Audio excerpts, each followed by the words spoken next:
Último capítulo. Capítulo 8. ¿Resucitó Jesús de los muertos? Recuerden que este es el libro disparando contra Dios. ¿Por qué los nuevos ateos no dan en el blanco? Y dice así. Así que llegamos a la resurrección de Jesucristo. Es tan insignificante, tan trivial, tan loca, tan terrenal, tan indigno del universo. Los relatos de la resurrección y la ascensión de Jesús están tan bien documentados como el cuento de Juan y las habichuelas mágicas. Richard Dawkins. La resurrección de Jesús sí ofrece una explicación suficiente de la tumba vacía y los encuentros con Jesús. Después de examinar todas las hipótesis posibles que encontramos en la literatura, creo que también es una explicación necesaria. Tom Wright. Los nuevos ateos no se cansan de citar respuestas de Bernard Russell cuando le preguntaron qué diría si Dios le preguntase tras su muerte por qué no había creído. Muy poca evidencia, Dios, muy poca evidencia. Pero entonces ocurre algo curioso. Cuando les ofrecemos evidencias, se niegan a examinarlas. Ya he mencionado el rechazo despectivo de la resurrección por parte de Richard Dawkins en nuestro debate del espejismo de Dios, por lo que su actitud es clara. Además, no conozco ningún intento serio de ninguno de los nuevos ateos de enfrentarse a las evidencias de la resurrección de Jesucristo. De hecho, es peor aún, su actitud hacia la historia en general se caracteriza por prejuicios de una mente totalmente cerrada a años luz de la actitud científica abierta que, en teoría, tienen en alta estima. Por ejemplo, es probable que sea muy difícil conseguir que consideren seriamente las evidencias históricas de la resurrección de Jesús si cuestionan la existencia del mismo. Christopher Hitchens habló de la muy cuestionable existencia de Jesús.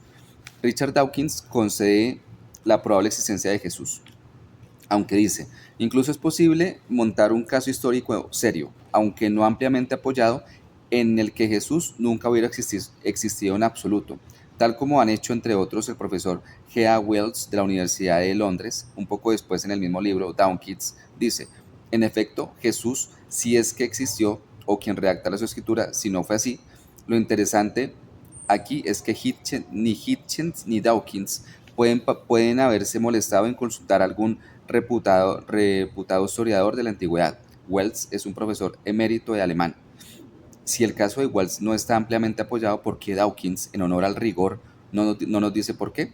Como a mí me interesa la exactitud y al igual que Dawkins no soy historiador, he consultado a los expertos. Aquí tenemos algunos ejemplos de lo que he encontrado. Por cierto, algunos de ellos se les mencionó en mi presencia a un historiador de la antigüedad, el físico ateo Victor Stinger.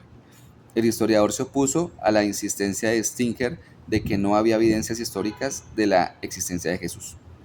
En primer lugar, una voz desde los Estados Unidos, Ed Sanders, de la Universidad Duke, uno de los principales figuras del estudio histórico de Jesús durante las tres últimas décadas y agnóstico confeso, escribe: no existen dudas sustanciales acerca del curso general de la vida de Jesús, cuándo y dónde vivió, aproximadamente cuándo y dónde murió y la clase de cosas que hizo durante su actividad pública. Primero ofrece una lista de declaraciones acerca de Jesús que cumplen dos requisitos.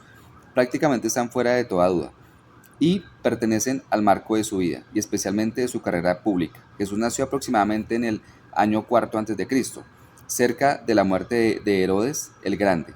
Pasó su niñez y primeros años adultos en Nazaret, una aldea de Galilea. Fue bautizado por Juan el Bautista.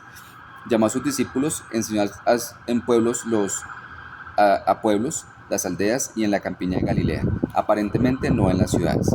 Predicó el reino de Dios. Cuando tenía aproximadamente 30 años, fue a Jerusalén para la Pascua.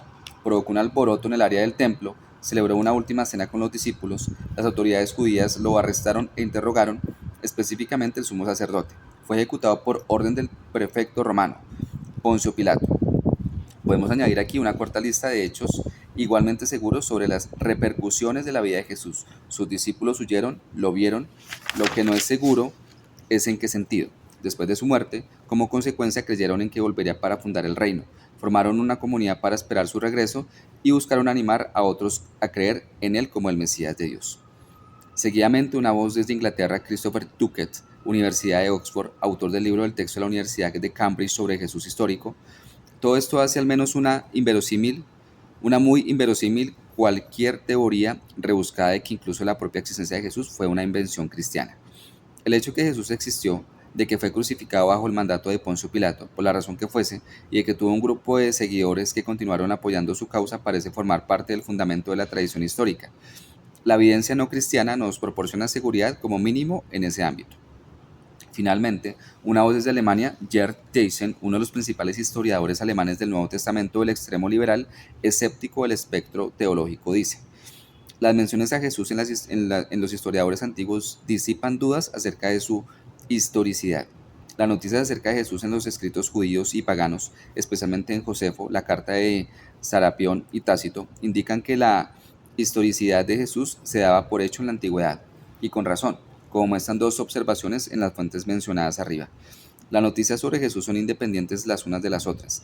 Tres autores de diferentes entornos utilizan información sobre Jesús de forma independiente: una aristocrática historiador judío, un aristócrata, historiador judío, un filósofo sirio y un estadista historiador romano. Los tres conocen la ejecución de Jesús, pero de diferentes formas. Tácito hace responsable de la misma a Poncio Pilato, Marabar, Serapión al pueblo judío y el Testimonium Flavium probablemente a una cooperación entre la aristocracia judía y el gobernador romano. La ejecución era ofensiva para cualquier seguidor de Jesús. Nadie habría inventado un escándalo así. Todo muestra que Bernard Russell ignoraba por completo los hechos cuando escribió lo siguiente en su libro ¿Por qué no soy cristiano? Históricamente hablando, es bastante dudoso que Cristo existiera, y si existió, no sabemos nada sobre él. Recuerdo bien la primera vez que leí el libro de Russell como estudiante en Cambridge. Lo habían recomendado como una de las refutaciones intelectuales más rotundas e importantes del cristianismo jamás escritas, y empecé a leerlo preguntándome qué efecto tendría en mi pensamiento. No estaba preparado para lo que encontré. Yo esperaba un examen cuidadoso e incisivo de las evidencias disponibles, muchas de las cuales yo ya conocía, pero acabé el libro con la impresión de que Russell simplemente no había profundizado nada en las numerosas evidencias que sustentan el cristianismo. El efecto que este libro tuvo sobre mí fue una enorme decepción con Russell. Después de todo, era matemático. Y reafirmar mi fe cristiana en lugar de debilitarla. Recientemente he tenido muchas experiencias parecidas leyendo los nuevos ateos.